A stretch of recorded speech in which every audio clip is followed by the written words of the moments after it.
Paid ఆర్టిస్టులు అంటాడు. అసలు నువ్వు మనిషివా మృగానివా నాకు అర్థం కాదు.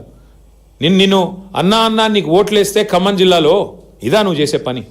నేను అందుకే అంటా ఉన్నా, ముందు ఈ ముగ్గురు మంత్రులు, ముఖ్యమంత్రి రేవంత్ రెడ్డి ఆ పేద ప్రజలకి ఎవరి ఇండ్లైతే మీరు కూలగొట్టారో, అవమానించే మాటలు మాట్లాడిన దానికి, ఇండ్లు కూలగొట్టినందుకు, గత 10 రోజులుగా వాళ్ళని రోడ్డు మీద నిలబెట్టినందుకు, ఎండకు వానకి ఇబ్బంది పెట్టినందుకు ముందు బహిరంగంగా క్షమాపణ చెప్పండి. అడ్డమైన కేసులన్నీ పెట్టారు వాళ్ళ మీద. ఏమడిగారు వాళ్ళు? మా ఇండ్లు కూలగొట్టొద్దని అడ్డం వస్తే అడ్డమైన కేసులు పెట్టారు వాళ్ళ మీద.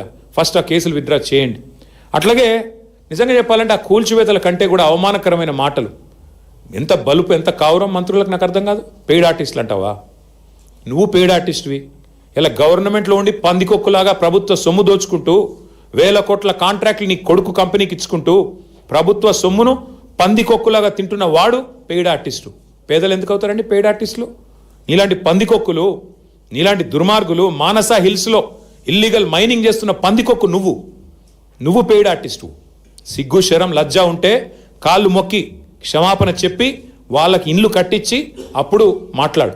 ఇండ్లు కూలగొట్టడమే కాకుండా, చేసిన దివాలా కోర్పని చేయడమే కాకుండా, వెనకాల రియల్ ఎస్టేట్ మాఫియాని ప్రోత్సహించడమే కాకుండా వెధవ పని చేసి మళ్ళీ ఇంకా వెధవ మాటలు మాట్లాడుతూ ఉన్నారు. ఇంకా ఘోరం ఏంటంటే, బాధాకరమైన విషయం, అసలు ఒక ఆయనేమో హైదరాబాద్లో ఏసీ రూమ్లో ఇక్కడ కూర్చొని డైలాగులు కొడతాడు. ఇంకొక ఆయన దుబాయ్లో ఉండి వీళ్ళంతా కూడా ల్యాండ్ మాఫియా అంటాడు. ఎవడు ల్యాండ్ మాఫియా? తీసుకొస్తారా పేపర్లు? మీ దగ్గర ఉన్నాయా పట్టాలు? ఎవరిది ల్యాండ్ మాఫియా? ఇలా మీరు ప్రభుత్వంలో ఉన్నారు కాబట్టి ఇష్టారాజ్యం అనుకుంటున్నారా? దీని మీద ఖచ్చితంగా మా ప్రభుత్వం వచ్చిన తర్వాత సమగ్ర విచారణ జరిపిస్తాం. వదిలిపెట్టం. ఏ ఆఫీసర్లు అయితే ఇక్కడ వాళ్ళను భూమాఫియా అనే విధంగా తప్పుడు పత్రాలు ఇచ్చి గందరగోళ వాతావరణం చేసి కేసులు పెట్టి ఆగమాగం చేసి వాళ్ళని 10 రోజులుగా రోడ్ల మీద తిప్పారో వాళ్ళందరికీ నేను చెప్తా ఉన్నా, ఓరిని వదిలిపెట్టం. ఖచ్చితంగా సమగ్ర విచారణ జరిపిస్తాం. న్యాయం జరిగేదాకా వదిలిపెట్టం. 10 రోజుల నుంచి మా పువ్వాడ అజయ్ గారు, మా తాత మధు గారు, మా రవిచంద్ర ఎంపీ గారు మా పార్టీ తరఫున భోజనం పెడుతున్నామండి. భోజనం కూడా పెట్టనీయట్లేదు దౌర్భాగ్యులు. భోజనం పెడతాం, వాళ్ళు రోడ్డు మీద పడ్డారు అంబేద్కర్ భవన్లో అంటే భోజనం కూడా పెట్టనివ్వలేదు మమ్మల్ని. ఆఖరికి నిన్న మొన్న వచ్చి భోజనం పెడుతున్న కాడ కూడా నిన్న చిల్లర పనులు చేసి వాళ్ళ అనుచరుల కోసం భూమాఫియా చేస్తుంది మీరు. ఇంకొక మాట నేను అంటా ఉన్నా, అసలు భూదాన్ భూమి అని మీరే చెప్తున్నారు. నేను కలెక్టర్తో మాట్లాడా, అది భూదాన్ భూమి అంటాడు. మరి భూదాన్ అంటే గవర్నమెంటే కదా.